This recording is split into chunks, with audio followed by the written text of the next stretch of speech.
Estimados irmãos, a paz do Senhor repouse sobre vós. Vamos dar assim início a mais uma sessão de ministração da palavra, conglomerado Master Coach ou Coaching Espiritual.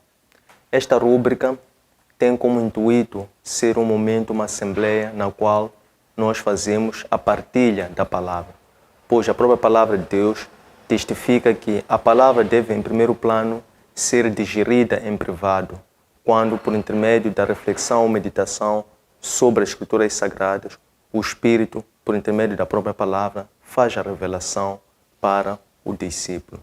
E este, num segundo plano, depois leva esta palavra para ela ser partilhada em confraternidade com uma comunidade, passando a que este pão possa ser partilhado em comunidade, tal como as primeiras comunidades ou a comunidade primitiva ou a comunidade tradicional, a primeira comunidade de cristãos que foi instituída em Jerusalém, viveu os seus primeiros momentos. Eles partilhavam da palavra, partilhavam do pão, partilhavam daquilo que eles tinham de melhor, que era a fé e era a Eucaristia. Então é por intermédio destas assembleias, ou Master Coach, que nós eternizamos a promessa da palavra vertida na assembleia, instituída na primeira comunidade de cristãos em Jerusalém, que é o Centro Teológico.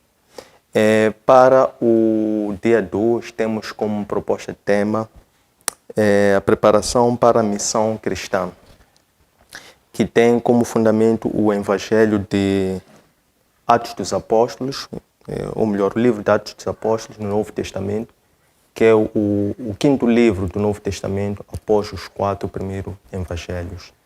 Este livro foi escrito por Lucas, que foi o mesmo autor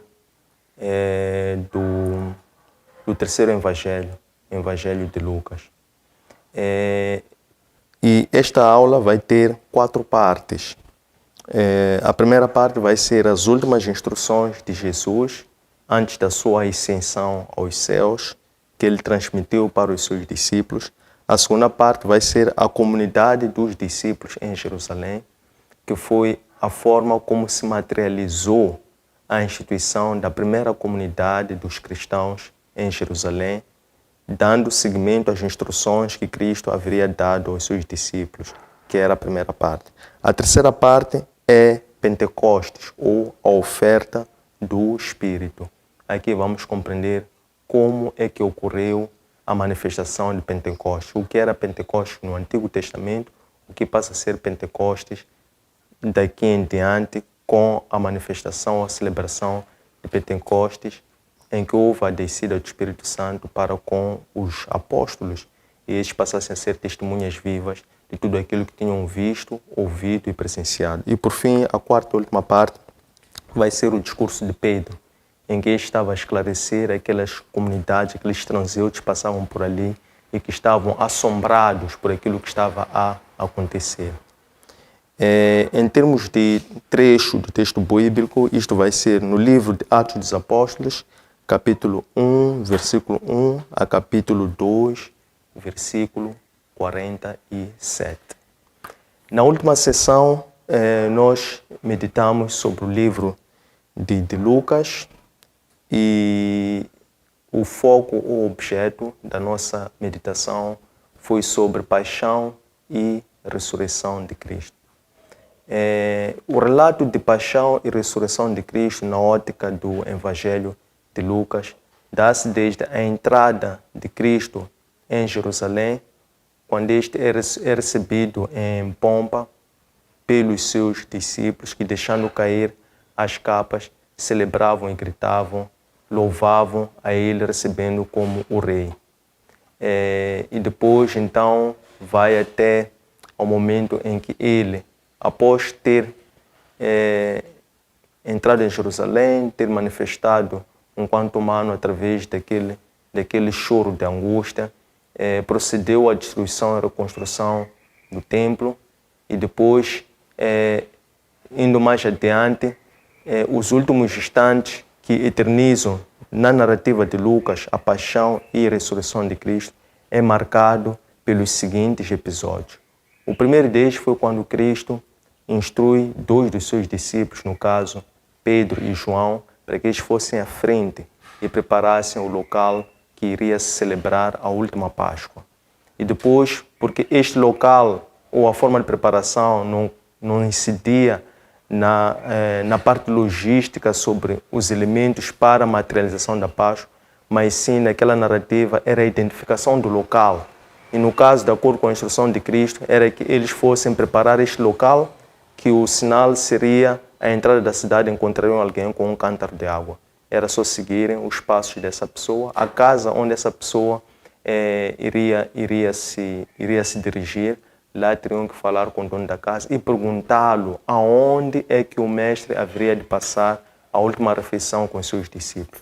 Depois disso, encontrado o local, então o Senhor transmitiu as últimas revelações para os seus discípulos, fez ali a celebração da Eucaristia, da Santa Ceia, partilhando os elementos e convidando para que eles sempre assim o fizessem em memória de si.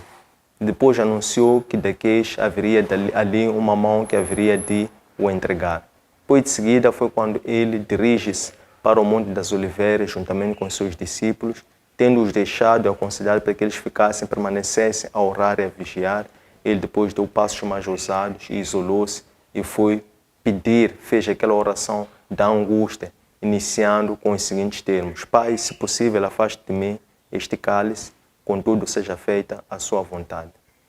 Aqui era uma preparação prévia para a forma pela qual ele haveria de se entregar. Foi um Messias que, não sendo violento, ele entregou-se de uma forma voluntária.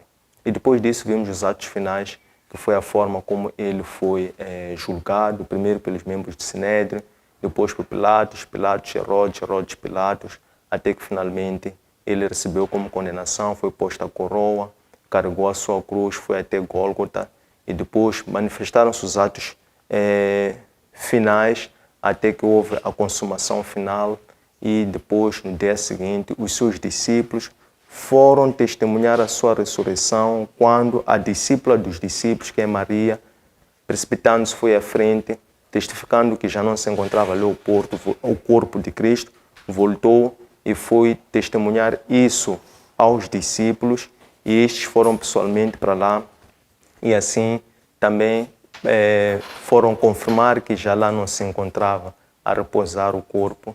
E depois disto, então, o Senhor volta a reaparecer, agora ressuscitado, para os seus discípulos. Precisamente aqui a narrativa do Atos dos Apóstolos, em sede da preparação para a missão em cristão, começa precisamente neste ponto, que é agora o Messias já ressuscitado. Sucede que o Senhor, após ter ressuscitado, ele voltou a reaparecer para os seus discípulos e com estes conviveu durante 40 dias. Como é que isso ocorreu? Ou como é que isso se desenrolou? Primeiramente, nós vimos na narrativa de Lucas que ele apareceu para os dois enquanto tinham a distância de um sábado. Ele mete-se na conversa dos dois e começou a esclarecer as dúvidas que os dois estavam a ter durante a conversa, decorrente do que haveria se passado dois dias antes, que foi a forma piedosa como marcante, como eles viram o Messias partir. Depois ele voltou a aparecer aos 11 já sentados reunidos, e eles primeiro ficaram assombrados porque pensavam que aquilo tratava-se de uma assombração. Depois o próprio Senhor mostrou os sinais cravados, quer nas mãos, quer nos pés. Eles passaram assim a crer que aquele era o Messias ressuscitado. Então, no livro de Atos dos Apóstolos, o autor deste livro, que é o Lucas, ele diz que a primeira parte do livro dele, o primeiro episódio, que é o Evangelho de Lucas, ele retrata a vida, paixão, morte e ressurreição. Então, esta segunda parte do livro de Lucas, que agora chama-se Atos dos Apóstolos, é a narrativa que retrata não a vida, mas o pós-vida, ou a volta ou regresso de Cristo, o renascimento de Cristo, quando ele volta para confirmar a descida da promessa que ele tinha feito, e que assim os discípulos, agora apóstolos, passassem a ser os fundadores da igreja e recebessem a primeira missão. Então, isto ocorreu naquilo que nós chamamos das últimas instruções de Jesus. O que acontece é que Cristo, após ele ter estado durante 40 dias com os seus discípulos, ele depois lhes diz o seguinte, que olha, convém que vocês permaneçam aqui em Jerusalém. O que acontece é que Jerusalém até então tinha sido um local perigoso e inóspito para Cristo e para os cristãos, para os seus seguidores. Foi lá onde ele foi rejeitado, foi julgado, foi preso, foi detido. Mas ele ainda assim desafiou os discípulos para que permanecessem em Jerusalém, no lugar que era mais perigoso para ele estar. Então Cristo disse, permaneçam aqui em Jerusalém até que se cumpra a promessa, para que vós sejais as minhas testemunhas até aos confins da terra. Então, os discípulos, tendo ouvido isso, isso ocorreu no Monte das Oliveiras. Depois de Cristo ter dito isso, ele ascendeu por intermédio de uma nuvem. E aparece mais uma vez aqui o elemento nuvem a representar a manifestação de Deus, tal como a nuvem ocorria a confirmar esse tipo de manifestações, como ocorrera, por exemplo, no caso do profeta Elias. Então, assim que Cristo ascende e ele desvanece nestas nuvens, apareceram dois homens vestidos de branco e disseram que eles não precisariam ficar ali, permanecer à espera, porque Cristo haveria de regressar da mesma forma como ele ascendeu. Então, tendo-se cumprido estas, enquanto as últimas instruções, então depois, esta comunidade dos discípulos, os 11, eles desceram do Monte das Oliveiras e a distância de um sábado, que corresponde mais ou menos a 1 quilômetro, deslocaram-se do Monte das Oliveiras até aquele local onde eles se encontravam. O mesmo local onde eles haviam, onde eles privavam, onde eles se encontravam, onde eles segredavam tudo aquilo quando o Senhor tinha instruído. Foi este local que eles acorreram logo depois que desceram do Monte das Oliveiras. Quando eles chegaram a esse local, estavam lá 11 discípulos, ou 11 apóstolos. Para além destes 11 apóstolos, estava também os irmãos de Jesus, Tiago e Judas, estava também a Maria, mãe de Cristo, e estava também com estes mais 120 outras pessoas. E aqui mais uma vez entra o número 120, que é uma representação simbólica, mas aqui num múltiplo de 10, 4, 3, 10. Então, estando estes reunidos, levanta-se Pedro. E Pedro começou então a dar o primeiro sermão de vários outros sermões que haveriam de vir mais adiante. E o sermão que Pedro dirigiu a estes foi o seguinte, que havia chegado o momento de eles completarem a missão apostólica. Porque se eles antes eram 12 que presenciaram todos os milagres, prodígios, acompanharam os ensinamentos, ouviram, viram e conviveram, presenciaram. Houve destes um deles que havia se perdido e, como tal, haveria ido para onde ele havia comprado. Isso fazia confirmar, fazia fé ao que estava prescrito pelos próprios profetas que anunciaram que ele tinha comprado uma terra de sangue. Portanto, aquela terra que Judas havia comprado como recompensa por ter entregue Cristo, foi naquela mesma terra que ele se precipitou e depois ele acabou por se dividir ao meio e as suas entranhas ficaram a descoberto. O que significa as suas entranhas ficarem a descoberto? Significa que tudo aquilo que ele escondia no seu coração acabou por abrir-se e ficar tudo aberto, a céu aberto. Depois disso acontecer, então, Pedro diz assim, é necessário escrutinarmos um para completar os 12, porque há uma vaga que está aberta pelo fato de Judas ter escolhido o seu caminho. Então, de seguida, Simão diz que sugerem que se fizesse um escrutínio, né? Para aquela vaga que estava em aberto. E no caso, estavam como candidatos dois. Um era chamado José, conhecido também como Justo, e o outro era Matias. Então, antes de se definir o critério, Simão sugeriu que se fizesse uma oração para que o Senhor escolhesse, segundo os seus critérios, aquele que merecia ocupar a vaga que antes era de Judas. Então, eles fazem uma oração pedindo para que o Senhor escolhesse, segundo o coração, aquele que deveria merecer aquele lugar. Então, eles tiraram cartas à sorte e a escolha recaiu sobre Matias, surpreendentemente, ao que aparentemente poderia recair para o José, que significava justo, mas aqui mostra mais uma vez que os critérios que o Senhor usa é mais para a preparação espiritual, ainda que a pessoa tenha cargos, tenha funções, tenha uma aparência que possa se parecer ou revelar aos olhos dos homens uma coisa, mas quem saiu foi Matias. E depois de Matias ter sido escolhido para ocupar o 12º posto, então assim completou-se todas as vagas. Tendo-se completado todas as vagas dos 12, então eles unidos, começaram a orar e a suplicar. Porque reparem, Cristo ficou com eles 40 dias.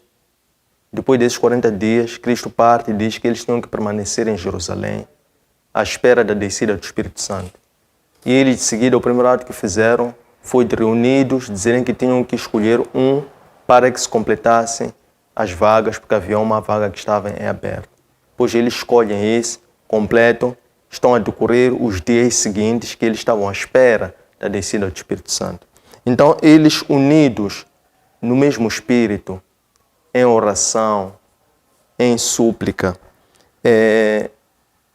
chegou o dia dos Pentecostes. O que marca, o que celebra o dia dos Pentecostes, de acordo com esta narrativa aqui do Atos dos Apóstolos, que era o cumprimento de uma promessa que Cristo havia feito para os seus discípulos, e estes estavam a seguir escrupulosamente, tal como o Senhor havia os recomendado.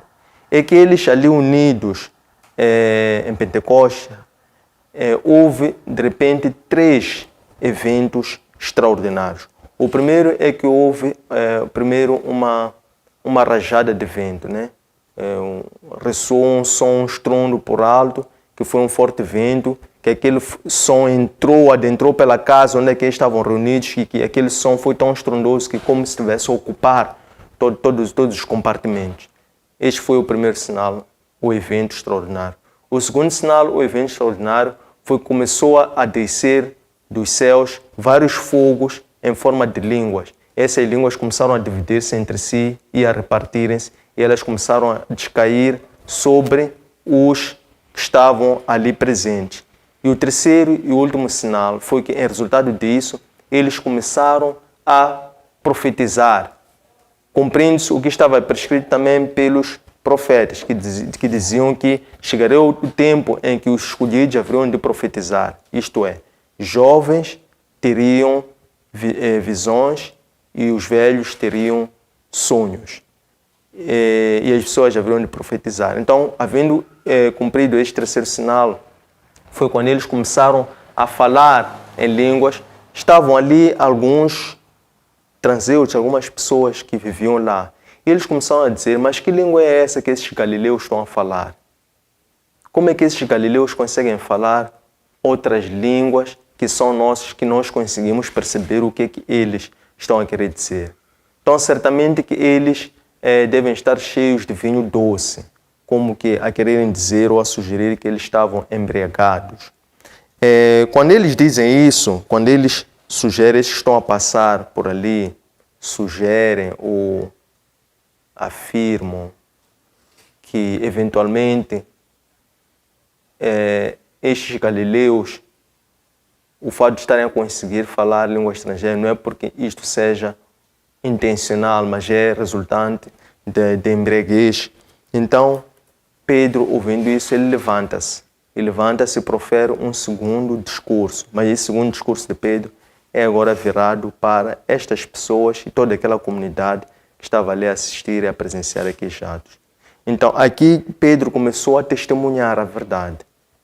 Ele começou por dizer ou testificar que eles haviam convivido com Cristo e que eles conviveram com Cristo desde o batismo de Cristo, isto é, o início da sua vida pública, e conviveram com Cristo durante 3 anos.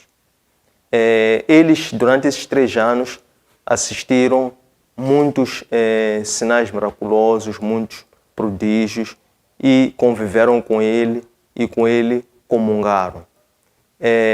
E Cristo, se Cristo havia sido batizado nas águas por João Batista, a promessa que ele trazia é que ele haveria depois batizar com o Espírito Santo. Mas para ele batizar com o Espírito Santo, ele primeiro tinha que cumprir a sua missão aqui na terra, através da sua paixão, sua morte. E depois de ele ter morrido, ele ressuscitou, cumprindo precisamente o que ele havia dito aos discípulos, que convinha que ele fosse, mas eles não ficariam só. E depois de 3 dias ele haveria de ressuscitar. Então, ele efetivamente ressuscitou, porque eles, os apóstolos, eles confirmaram, testemunharam, convivendo, estando com Cristo durante 40 dias que ele esteve com eles, agora ressuscitado. E uma vez ressuscitado, depois ele ascendeu aos céus para que definitivamente ficasse com o Pai à destra do Pai. E eles assistiram esta ascensão de Cristo. Então, todos esses sinais tiveram que se cumprir para que depois ele voltasse ou regressasse em glória em dia de Pentecostes, que se no Antigo Testamento o dia de Pentecostes era uma das 3 celebrações mais importantes, celebrações religiosas mais importantes, encontra-se lá bem definido no livro de Levíticos, capítulo 23. Desta celebração, a primeira celebração mais importante de todas era a Páscoa. Depois da Páscoa era Pães Jazmos. Depois Pães Jazmos era a Festa das Primícias. Depois Festa das Primícias era Pentecostes. Então, o que significava Pentecostes no Antigo Testamento? No Antigo Testamento, Pentecostes significava a celebração pelo recebimento da lei que o Senhor deu a Moisés no Monte Sinai. E também, Pentecostes no Antigo Testamento celebrava o momento em que a comunidade fazia a apresentação das colheitas, isto é, no final da campanha das suas colheitas, eles, enquanto primícia, reconhecendo que é o Senhor que dá-lhes a terra, é o Senhor que dá-lhes o sol, é o Senhor que dá-lhes a chuva, é o Senhor que lhes dá força, não é? E a eles competia somente lançar a semente à terra, também naturalmente pelo conhecimento do Senhor. Então eles, em Pentecostes, era um momento em que eles iam apresentar as suas colheitas para o Senhor, diferentemente das primícias. As primícias eram o início das colheitas. Pentecostes era o fim das colheitas. E Pentecostes ocorria 7 semanas após a Páscoa, que corresponde a 50 dias. Então, ao fim de 50 dias após a Páscoa, em Pentecostes, no Antigo Testamento, o povo apresentava ao Senhor as suas primícias, as suas colheitas. Então, aqui no Novo Testamento, no Atos dos Apóstolos, agora Pedro, a fazer esse discurso, a explicar, ele diz que agora foi o contrário, foi o inverso que ocorreu. O que acabavam de ocorrer e testemunhar é que, diferentemente do Antigo Testamento, em que era o povo que apresentava as suas colheitas para o Senhor, marcando ou celebrando o recebimento da lei, no Novo Testamento, que é a reforma da lei, vinha substituir a lei pela graça. E a graça foi a dispensação do Espírito Santo, em que Cristo veio como a própria primícia do Senhor para os seus apóstolos. Então, agora, a partir de então, Pentecostes passou a celebrar a descida do Espírito Santo quanto a primícia do Senhor, do próprio Cristo, para os seus discípulos. Depois disso acontecer, então o povo ficou totalmente temente, convencido e evangelizado, por assim dizer, por estas palavras, que o povo perguntou: e nós, o que nós podemos fazer para também receber essa dádiva? Então, Pedro testemunhou-os dizendo que eles tinham que primeiro se arrepender, para de seguida serem batizados pelo Espírito Santo, para de seguida serem batizados pelas águas e, após o batismo pelas águas, passando a adotar novos atos, novas posturas, nova conduta, passassem a viver pelo Espírito de forma que se confirmasse a descida do Espírito Santo, seria o batismo pelo Espírito Santo, que é feita pelo próprio Senhor para com este povo. Tendo chegado a esta parte, terminamos a componente de exposição da reflexão, abrindo-se um momento para a apresentação de questões, comentários, críticas, dúvidas, para podermos desenvolver esta reflexão. Muito obrigado. Eu tenho uma única questão a apresentar, porque não entendi bem o que aconteceu. Mas é o seguinte: quando Jesus diz aos seus discípulos para que permaneça em Jerusalém, sabendo que era um lugar muito perigoso, não temia que acontecesse o mesmo também com os seus discípulos, aquilo que aconteceu com ele? A minha questão é esta só. Obrigado. Eu tenho algumas perguntas. A primeira pergunta é referente à festa de Pentecostes. Qual é a diferença que existe entre a festa de Pentecostes do Antigo Testamento e a que é falada no livro dos Atos dos Apóstolos no Novo Testamento?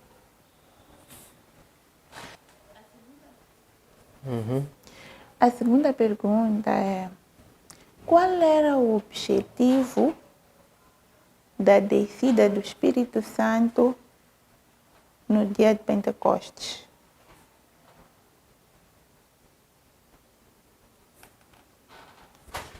Bom, a terceira pergunta é relacionada mesmo ao Espírito Santo. As pessoas, atualmente, né? As pessoas procuram buscar o Espírito Santo, procuram receber o Espírito Santo, mas antes de receber o Espírito Santo, existem processos que as pessoas passam, desde o arrependimento, o batismo pelas águas, etc. Hoje em dia, existem pessoas que falam línguas estranhas. Porque falar em línguas estranhas é um dos sinais da pessoa ser batizada pelo Espírito Santo. Queria fazer a seguinte pergunta: será que todo mundo que fala em línguas estranhas recebeu o batismo pelo Espírito Santo?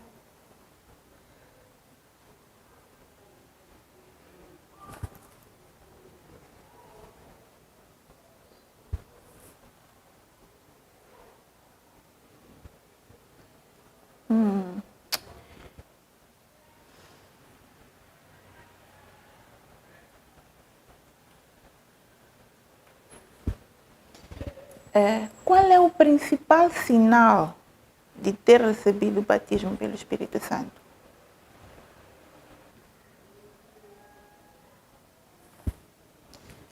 A última pergunta eu já fiz essa pergunta ao coach, né?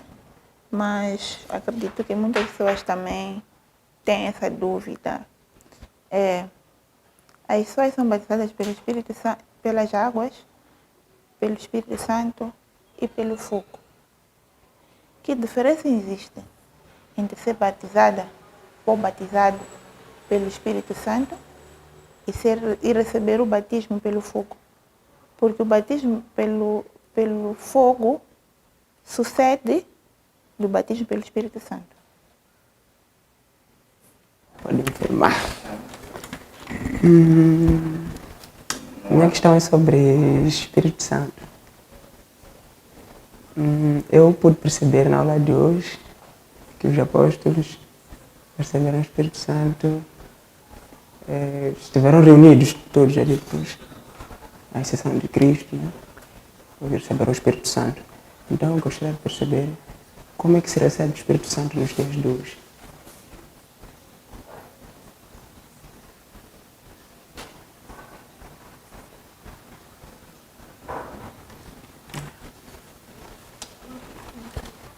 Eu gostava de saber de que forma Cristo ressuscitou. Porque depois ele foi visto, até disse que podiam lhe pegar. Tá? Então eu gostaria de saber se ele ressuscitou em carne ou em espírito.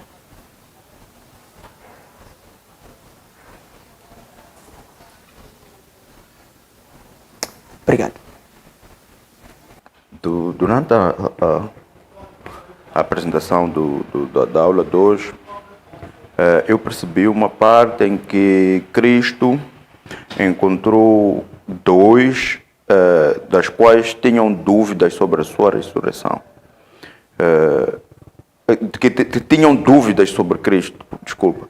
Eu gostaria de saber quem são esses dois que tinham dúvidas sobre Cristo e que dúvidas se tratavam. Quais dúvidas tinham que até o Cristo fez a questão de explicar-lhes ou de sanar as mesmas dúvidas.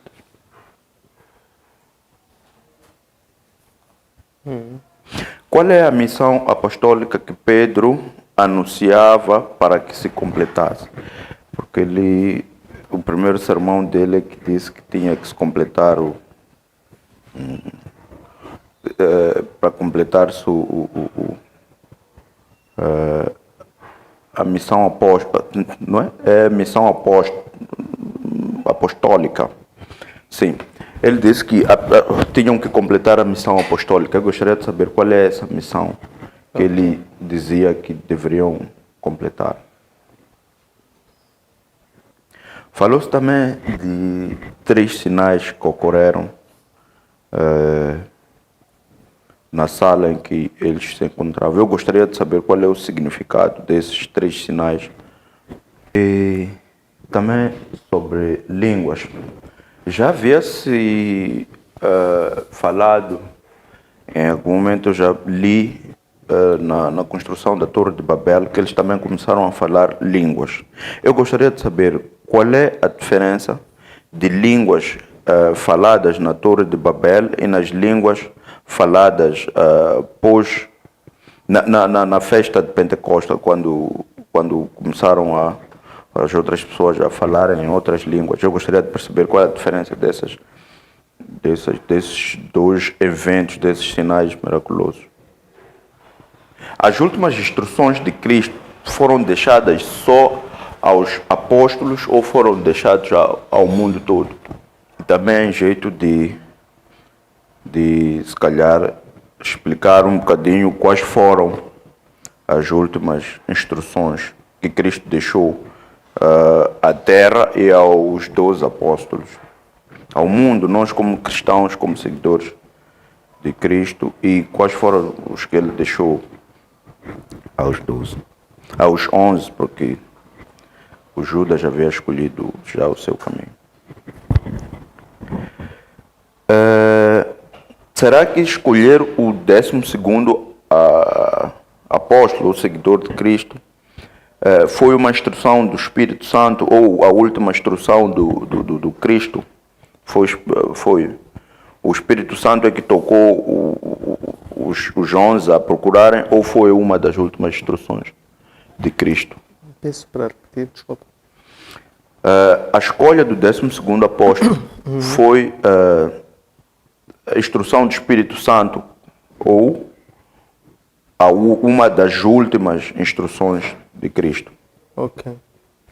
E gostaria de perceber o porquê o Espírito Santo só desceria após o ascender de Cristo aos céus. Gostaria também de saber se a informação de esperar o Espírito Santo foi dado aos 2 apóstolos Ou Cristo o disse a todos os que não o blasfemaram ou os que não o recusaram? Ou só disse em particular aos todos? O que conduz o cristão à salvação?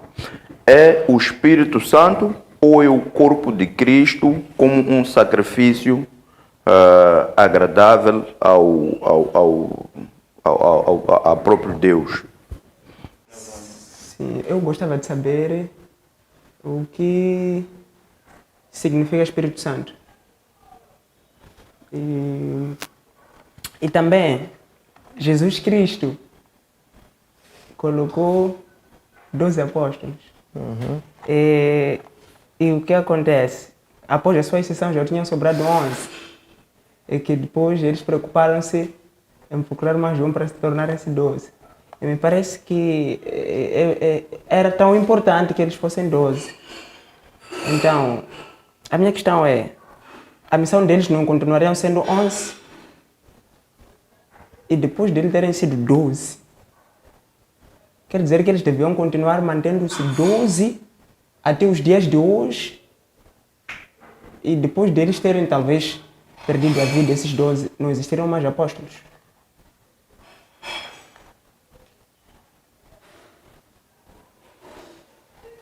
Isso compliquei. Está claro, né? Isso, obrigado. Estimados irmãos, saudações mais uma vez, dando continuidade à nossa sessão de hoje de meditação nas Escrituras, tendo como tema preparação para a missão cristã, segundo o livro, o quinto livro do Novo Testamento, o livro do Atos dos Apóstolos, capítulos 1, versículo 1 a 2, 47. Então, vou discorrer sobre 19 questões que foram aqui colocadas de acordo com a sua ordem cronológica. A primeira destas é, quando Jesus disse que os discípulos permanecessem em Jerusalém para receberem a promessa, ele, Cristo, não temia que ocorresse o mesmo aos seus discípulos?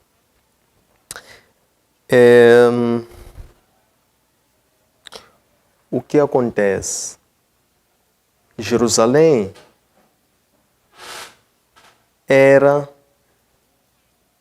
já era, desde o Antigo Testamento, o centro teológico e deveria, assim, permanecer. Porque foi lá em Jerusalém que deveria iniciar a missão dos apóstolos. De acordo com Cristo, ele recomendou, aconselhou os discípulos para permanecerem em comunidade, em oração e em súplica, aguardando a descida da promessa, que é o próprio Espírito Santo. E esse mesmo Espírito Santo haveria de capacitar aos discípulos, o Espírito Santo enquanto uma injeção do poder, para eles poderem contornar as tentações, vencer os pecados e resistirem todas as perseguições que haveriam de lhes ser movidos por pregarem o Evangelho. Então, se eles permanecessem, aguardassem, recebessem e depois resistissem, então eles estariam melhor preparados para cumprirem cabalmente a expansão da igreja, porque dizia-se que a igreja era para eles testemunharem ali, depois na Samaria, até Roma, até os confins da terra. Roma que representa os confins da terra. Mas deveria partir dali, do centro evangélico, do centro teológico, que era Jerusalém, precisamente o sítio mais difícil. Então aquilo era mais um sinal, um teste e uma prova.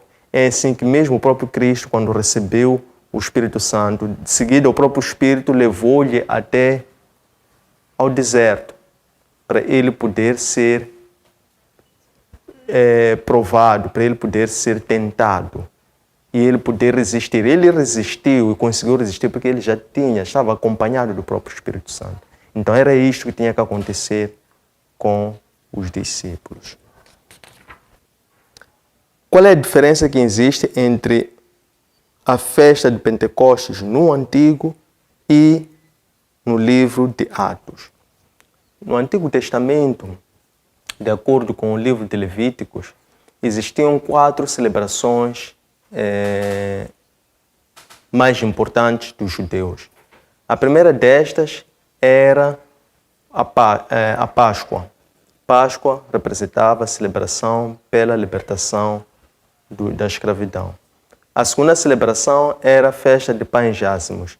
E esta era uma celebração que ocorria na semana a seguir à Páscoa. A terceira celebração era a festa das primícias. A festa das primícias celebrava o início da colheita, o início da campanha de colheita dos povos. E a quarta celebração, que é Pentecostes, celebrava o fim da colheita, e esta ocorria 7 semanas depois da Páscoa, ou 50 dias. 7 semanas são 49 dias. 50º dia, 50 dias. Pentecostes ocorria 50 dias após a Páscoa. Aqui, o povo reconhecendo que o sol, a chuva, a terra e bem como a força que o povo tinha, tudo era providência divina. Então, eles levavam todas as primícias das colheitas em fim de campanha que eles tinham e apresentavam diante do Senhor, reconhecendo que eles eram uma primícia do Senhor. Isto no Antigo Testamento. Igualmente consta também que a festa de Pentecostes, no Antigo Testamento, à luz do Antigo Testamento, celebrava a recepção ou recebimento das leis que o Senhor confiou a Moisés no Sinai. E no Novo Testamento, no livro de Atos, Pentecostes ocorreu 50 dias, ou foi no 50º dia após a celebração da Páscoa. A Páscoa foi o momento em que o Senhor celebrou a Eucaristia e a comunhão com os seus discípulos para que ele de seguida se entregasse. Então, após ele ter sido entregue, ter sido morto e ter ressuscitado, Pentecostes ocorreu precisamente ao 50º dia. Por quê? Logo que o Senhor morreu, quando ele ressuscita, ele voltou e conviveu com seus discípulos por 40 dias. Mas ainda faltavam mais 10 dias. Então, nesses 10 dias, quando Cristo parte ao fim do 40º dia, ele aconselhou para que os discípulos ainda assim permanecessem mais por algum tempo em Jerusalém. E os discípulos lhe perguntaram: será agora que vamos receber o reino dos céus? É agora que vai ocorrer a manifestação do reino dos céus?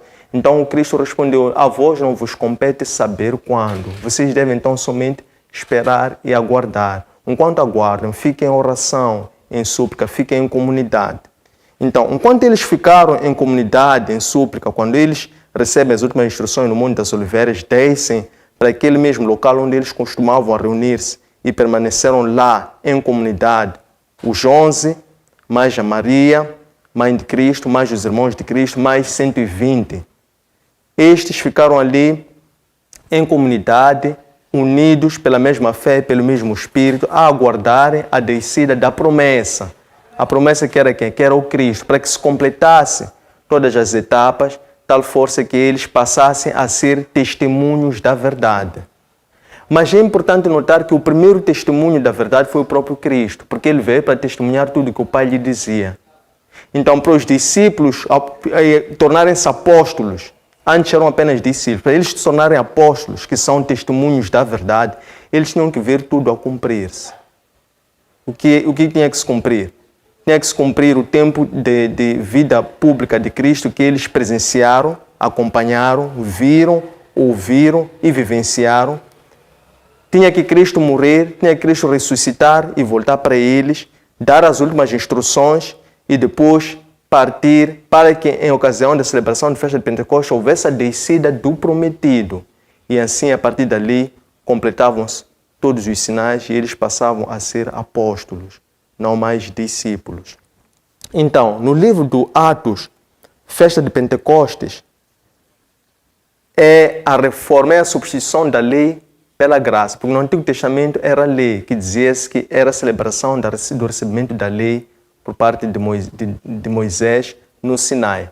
No Novo Testamento já foi a dispensação da graça, que foi a reforma da lei pela graça. Como? é quando Cristo desce Ele próprio e dispensa o próprio Espírito Santo. Ele volta dispensando o próprio Espírito Santo, batizando dessa forma os seus discípulos que agora passaram a ser apóstolos.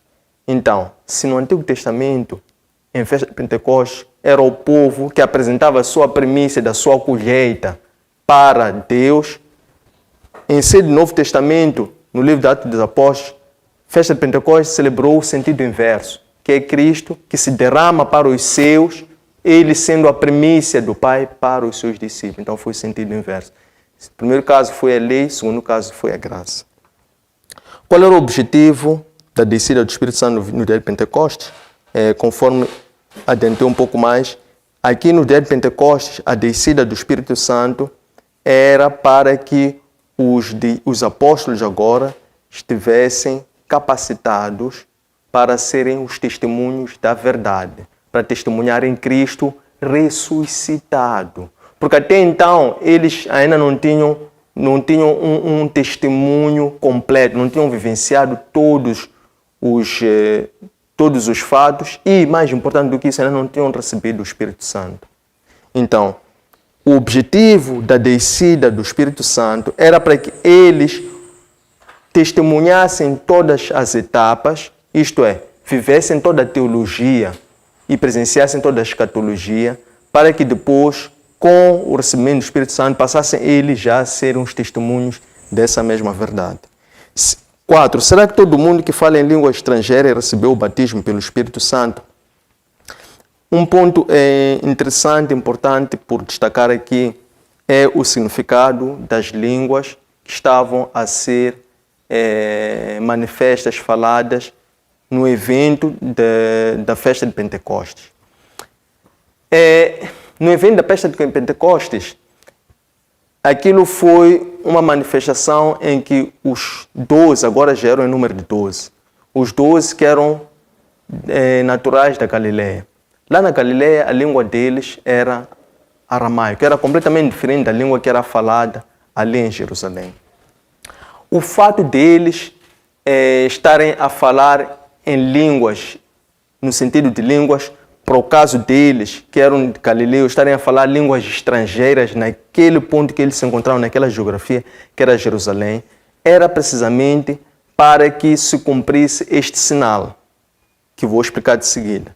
Aqueles que estavam ali a testemunhar, que eram pessoas das mais variadas geografias, tinham ali pessoas que vinham dos mais variados pontos de Jerusalém, não só naturais de Jerusalém, mas também de outros pontos dentro de Israel.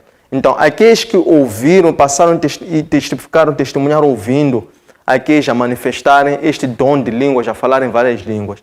Este sinal, que é eles falarem línguas estrangeiras, era um testemunho para aqueles que passavam confirmarem que o Espírito Santo já estava a manifestar-se através do dom de profecia, que é falar a palavra da verdade através de um espírito, que essa palavra tivesse um espírito, que esse espírito se tornasse vida. Porque enquanto a profecia não for compreendida por quem ouve, então essa profecia já não se torna espírito e não se torna vida. Então, aqueles estavam ali a passar para que eles confirmassem que a descida do Espírito Santo e a missão de Cristo, por intermédio dos apóstolos, era que levassem a palavra de Deus e testemunhassem até aos confins do mundo. Isto é, para pessoas falantes das mais variadas línguas possíveis, e que essa evangelização fosse eficaz. Então, isto é que significa o evento do fato de que receberam o batismo pelo Espírito Santo em Pentecostes estarem a falar línguas. Fala-se da questão do dons de língua, isso é já a nível do livro de Efésios. O apóstolo Paulo fala muito sobre isso, sobre a questão dos dons do Espírito. Um dos dons deste fala dos dons da língua. No contexto do apóstolo Paulo, enquanto dons de língua, ele refere como uma forma pela qual o Espírito Santo manifesta uma intimidade com o próprio servo, para que ele consiga até falar numa linguagem que seja somente perceptível entre ele e o próprio Espírito, ou o próprio Senhor. que seja uma linguagem que não seja perceptível por outras pessoas a quem não se destinam, isto é, aqueles que não receberam os mistérios do reino dos céus, para que aquilo que ouvissem não percebesse.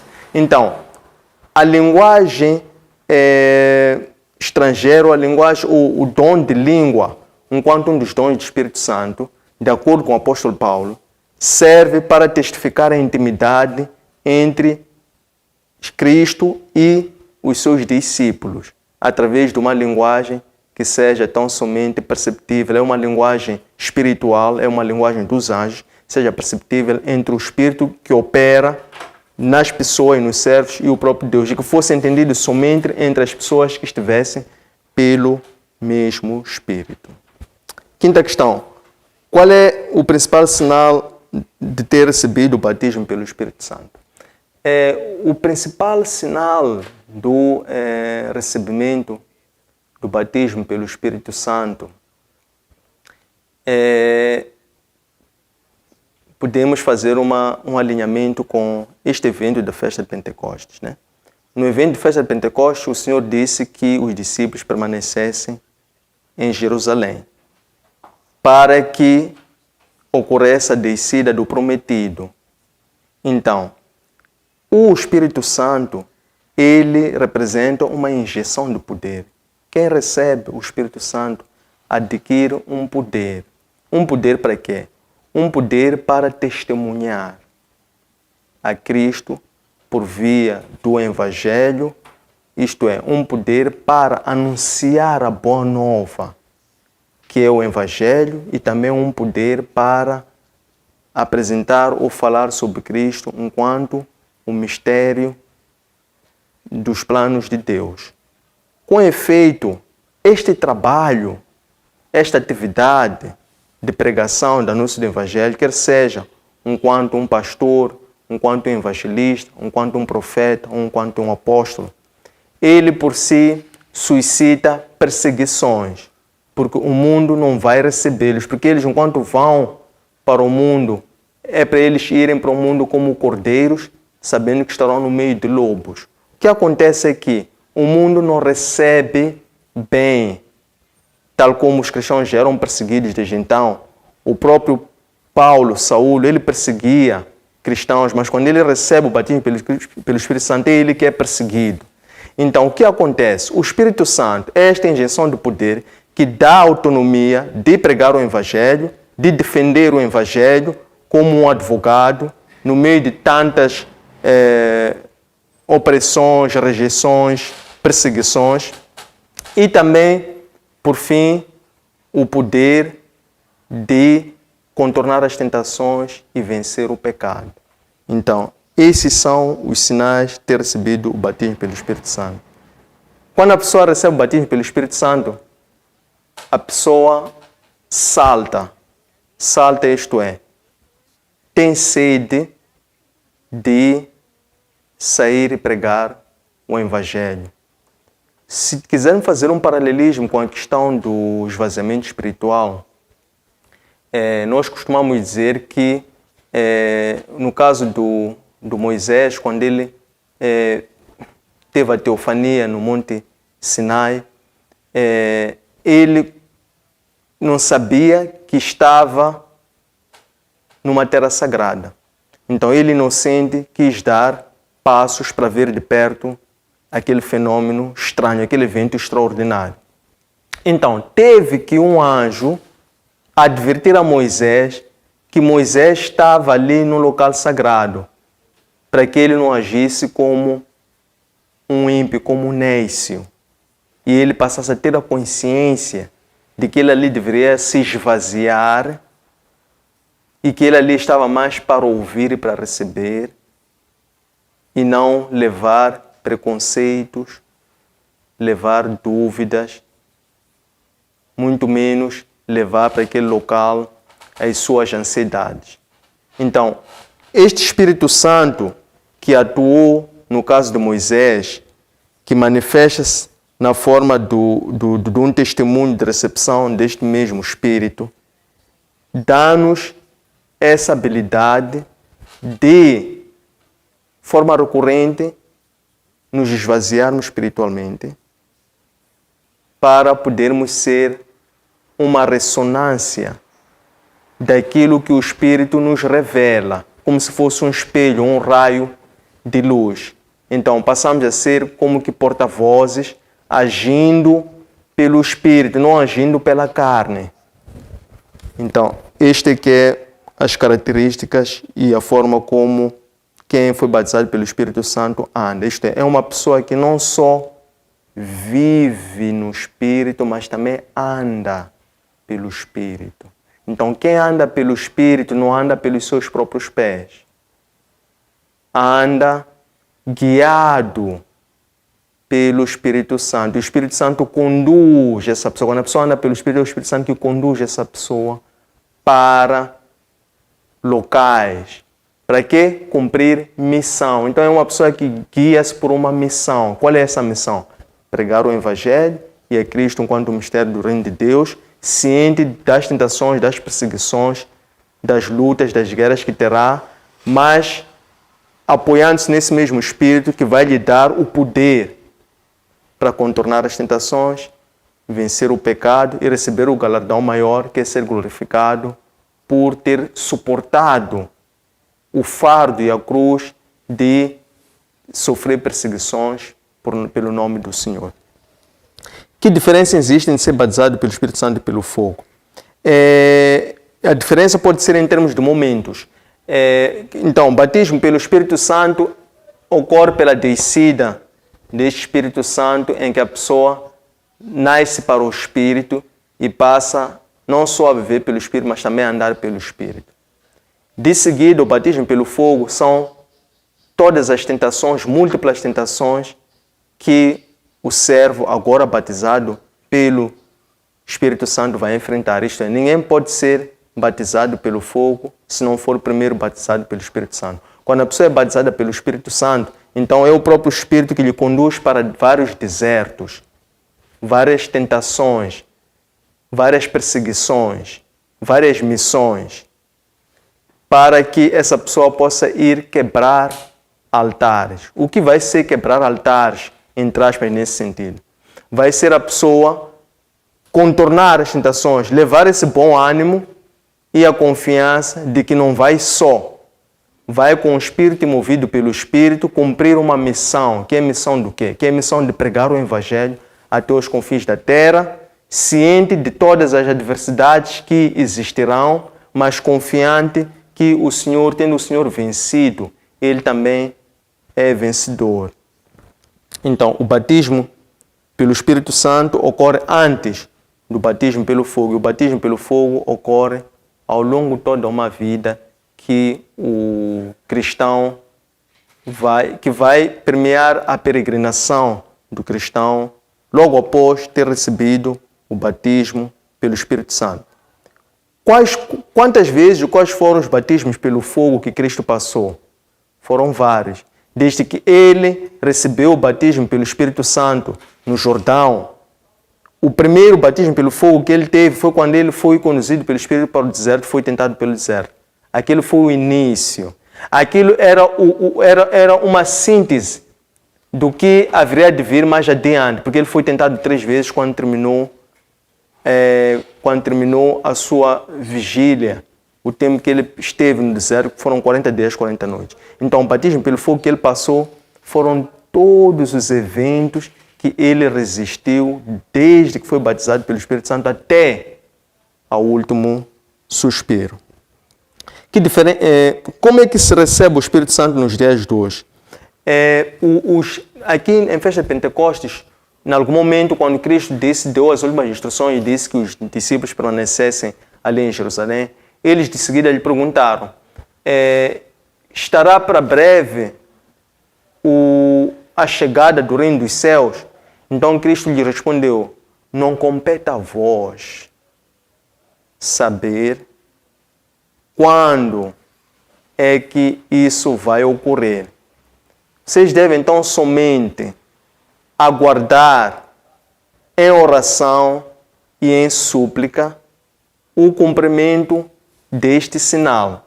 Então, como é que se recebe o Espírito Santo nos dias de hoje, também não compete a nós sabermos. Porque o Espírito, ele é que se revela, ele é que se manifesta. A pessoa pode receber o Espírito Santo estando a pregar, pode receber o Espírito Santo estando a meditar na Bíblia, pode receber o Espírito Santo estando numa vigília, estando numa cruzada espiritual, estando em oração ou em intercessão, em súplica, sozinho ou em comunidade ou dentro de uma igreja. Então, há várias formas pelas quais nos dias de hoje se recebe o Espírito Santo. Por quê? Porque o Espírito Santo é diferente do batismo pelas águas. O batismo pelas águas é o homem que batiza, não é? Mas o batismo pelo Espírito Santo é o próprio Espírito que desce. É Cristo quem batiza pelo Espírito Santo. Então, não existe uma via convencional, por assim dizer, um procedimento certo, não é? E um momento nesse procedimento específico pelo qual ocorre o batismo pelo Espírito Santo. De que forma Cristo ressuscitou, se foi em carne ou em espírito? Cristo ressuscitou em espírito. Quando ele ressuscita em espírito, aparece para os discípulos, porque a pergunta seguinte era quem foram esses dois que estavam a caminhar. Então, Cristo ressuscita em espírito. E como sinal da sua ressurreição é que o corpo já não estava ali, onde tinha sido sepultado. Então, quando aqueles dois fazem uma caminhada, eles estavam como que a desabafar e atônitos por aquilo que havia acontecido, pelos eventos anteriores, porque aquilo foi logo depois de Cristo ter ressuscitado. Então eles estavam a caminhar, eles começaram a comentar entre si. Aparece Cristo, começa a caminhar com eles, a falar com eles, só que eles naquela altura ainda estavam com os olhos vendados. Eles não conseguiam ver nem reconhecer que aquele era Cristo. Quem são esses discípulos? Eram dois, o texto refere que um deles era Tomé, mas um outro que iam naquela caminhada. Depois destes, estes até o fim da caminhada, não perceberam que era Cristo, que era a terceira pessoa que apareceu, que eles até chegando no fim da viagem, convidaram para que Cristo permanecesse com eles aquela noite. Só depois disso acontecer é que Cristo se revelou para eles. Então eles depois, quando saem, voltam para Jerusalém, foram ter com os outros discípulos, informando que eles viram Cristo ressuscitado. Quando Cristo já volta novamente para eles, os 11 reunidos. E eles pensaram que aquilo fosse um assombro.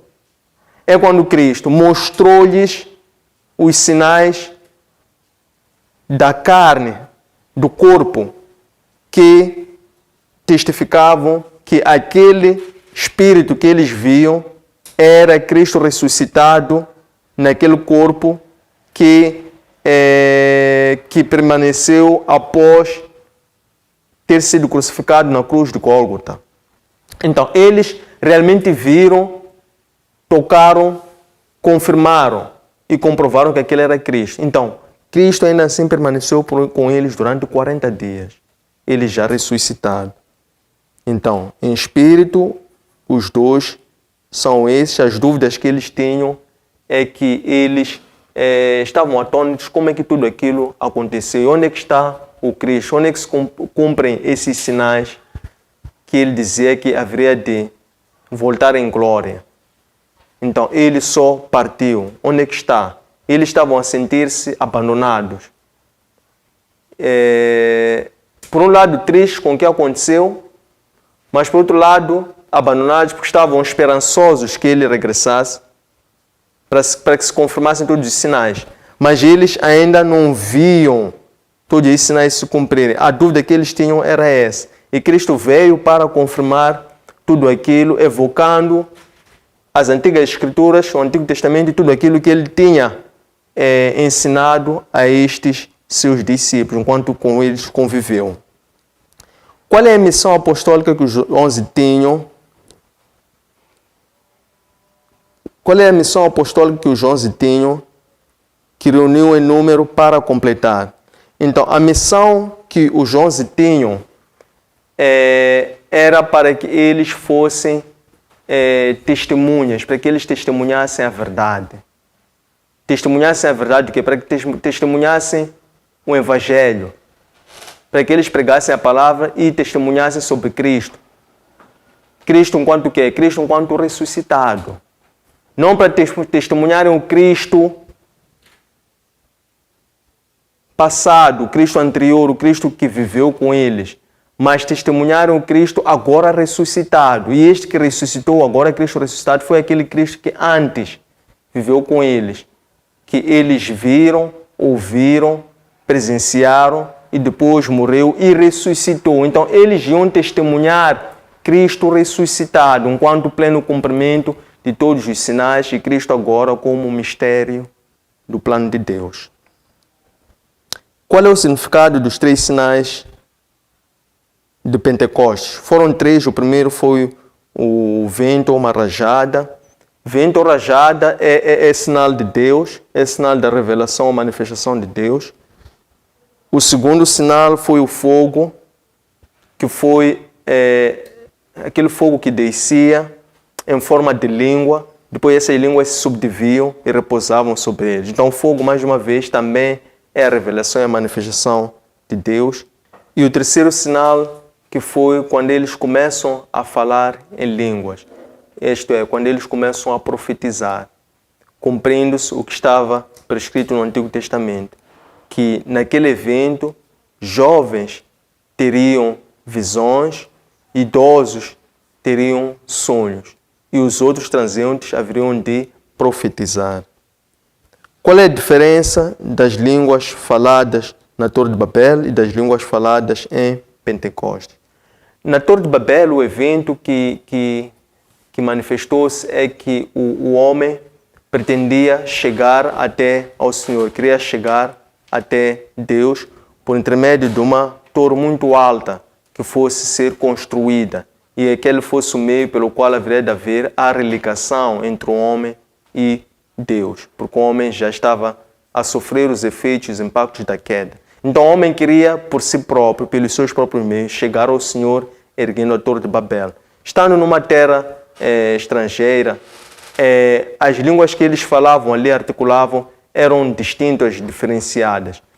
Aquele evento teve que também, só foi possível, ou aquela tentativa, aquele plano só seria possível com a intervenção de muitas pessoas, porque era um trabalho muito ambicioso, muito complexo. Aqui, em festa de Pentecostes, estas línguas que estão aqui a ser faladas revelam ou testificam o derramamento do Espírito Santo, e este mesmo Espírito que dá um poder para as pessoas profetizarem, para as pessoas enunciarem o Evangelho.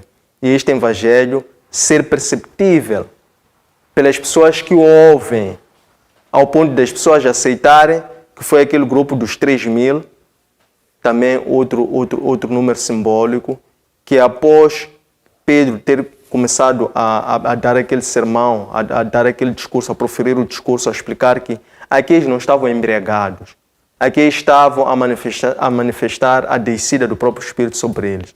Então, aqueles 3.000 perguntaram, e nós, como é que nós fazemos?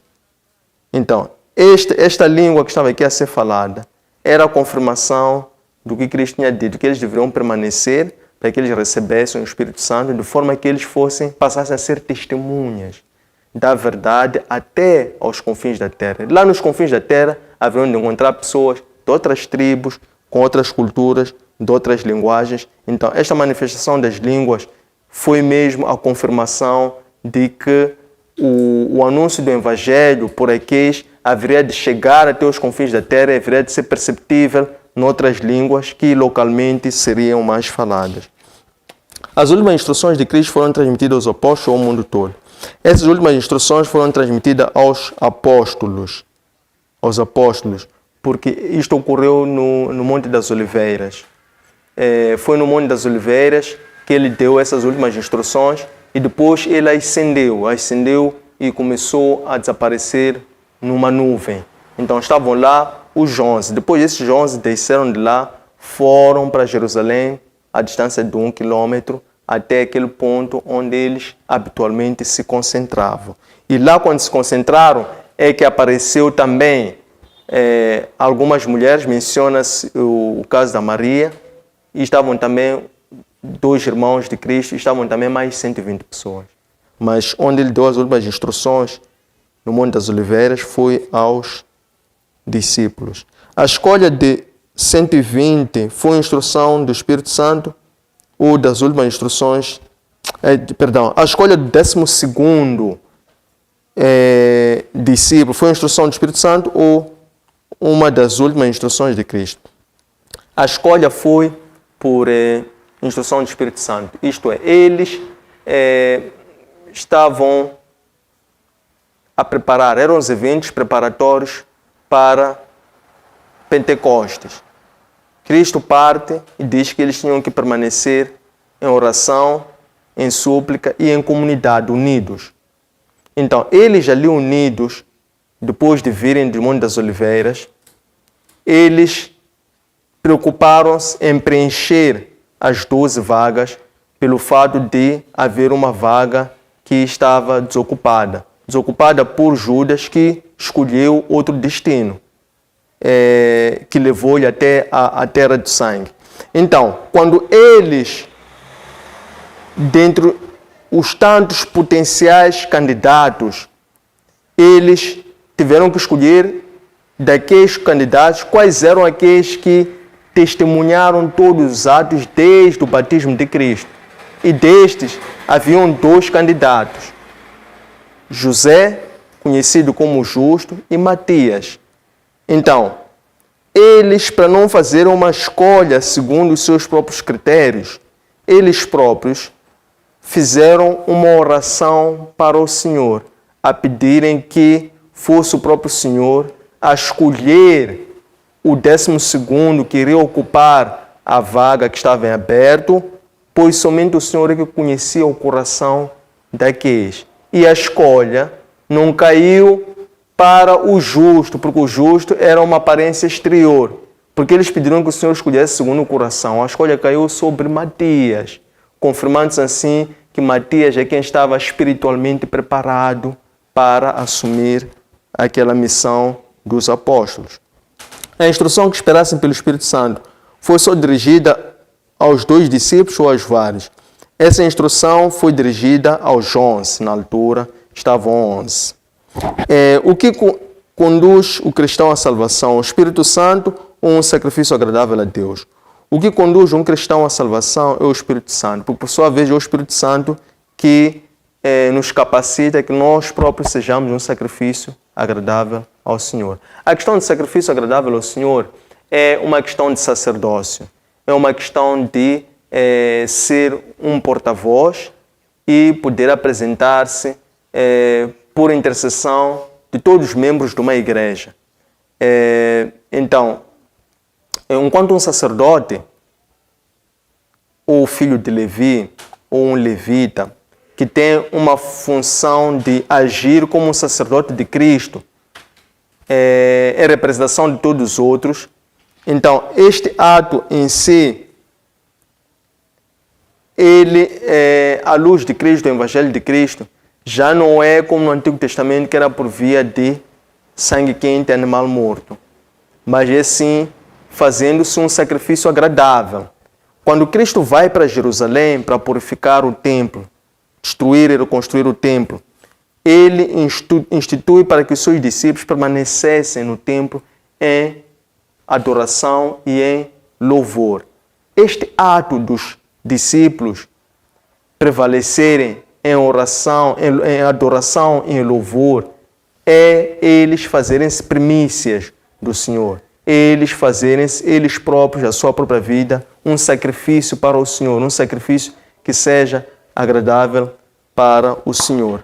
Então, o que conduz o cristão à salvação é o Espírito Santo, e o Espírito Santo depois é que guia em como é que o discípulo pode fazer-se um sacrifício agradável em intercessão aos outros membros da comunidade. O que significa Espírito Santo? Espírito Santo é uma das partes da Trindade. O Espírito Santo é o Espírito de Deus. Então, quando nós olhamos para a Trindade, os evangelhos um dos evangelhos inicia dizendo que no início existia o verbo fez-se carne. Então, o que significa aqui? É que desde os primórdios da fundação do mundo, estava Deus Pai, estava Deus Filho, porque o plano de envio de Cristo ocorreu desde a fundação do mundo, e a fundação do mundo, porque Ele e o Pai são um, são o mesmo. Também Cristo já preexistia desde a fundação do mundo, porque Ele é o antepassado de todos os antepassados. E também estava lá o próprio Espírito Santo, que assistiu o Pai à destra para esta mesma fundação do mundo. Então, o Espírito Santo é o Espírito do Senhor, que completa a Trindade. No Antigo Testamento, até a chegada de Cristo, era Deus Pai que se manifestava. Com a chegada de Cristo, foi o Deus Filho que se manifestou. Quando Cristo parte, Ele deixa aqui na humanidade o Espírito Santo. E é o Espírito Santo que hoje se manifesta. Os três representam um. São três momentos, três manifestações, três designações, mas que todas representam uma única. A missão dos apóstolos não iria se concluir se fossem 11. Depois dos 12, houve mais apóstolos ou não houve mais? Então, a missão dos 11 não iria se concluir porque eles sabiam que o ministério apostólico estava incompleto. Estando ele incompleto, porque Cristo tinha dito que eles haveriam de, se eles prevalecessem em oração, em súplica, eles haveriam de adquirir o poder para governar sobre as tribos, as 12 tribos. Então, esses 11 estavam incompletos e naquele número, naquele formato, iria comprometer a missão apostólica. Então, eles tinham que escolher um 12º para se completarem as 12 tribos. E tendo isso ocorrido, é quando eles, depois de seguida, verificou-se a descida do Espírito Santo na festa de Pentecostes. Isto é, Cristo morre, depois ressuscita, convive com os seus discípulos por 40 dias. Faltavam mais 10 dias até a festa de Pentecostes, que foi a descida de Cristo na forma do Espírito Santo, batizando os seus apóstolos, o regresso de Cristo. Naqueles 10 dias, então, Cristo, quando deixa a recomendação, era para que eles permanecessem em oração e súplica unidos em comunidade. Então, eles, quando já fazem isso, unidos em comunidade, foi quando eles deliberaram que faltava tinham que eleger para completarem os 12. Eles não sabiam mais quantos dias seriam necessários até que houvesse essa descida do Espírito Santo. Eles não sabiam, porque até eles perguntaram a Cristo. Mas Cristo disse a eles que não compete a eles saberem isso. Então, somente tinham que ficar e permanecer em Jerusalém mais algum tempo. Então, depois de 40 dias, Cristo ascende. Então, nesses 10 dias que seguiram, eles reunidos deliberaram isso. Depois viram os potenciais candidatos, trouxeram os potenciais candidatos, deliberaram e escolheram o 12º. Depois de terem escolhido o 12º, então eles, ainda unidos no mesmo Espírito, pela mesma fé, e precisamente no dia de Pentecostes, foi 10 dias depois da partida de Cristo, é quando celebra-se a descida do Espírito Santo, que é o prometido para com os 12 que estavam ali à espera da promessa, para que eles passassem a ser os testemunhos da verdade. A partir desses 12, então, eles, por imposição de mão, a partir daquele momento, eles haveriam de transmitir o Espírito Santo para os outros, porque até estavam ali mais do que os 12, estavam muito mais do que aqueles, estavam aqueles que testemunharam aquele à volta, estavam também os 120, depois desses apareceram os 3.000, que também pediram a mesma graça ou manifestaram interesse em também seguir o mesmo caminho. E, naturalmente, que no discurso de Pedro, ele deixou claro que a condição era que primeiro se arrependessem, de seguida que fossem batizados pelas águas, para que depois disso pudessem finalmente ser batizados pelo Espírito Santo.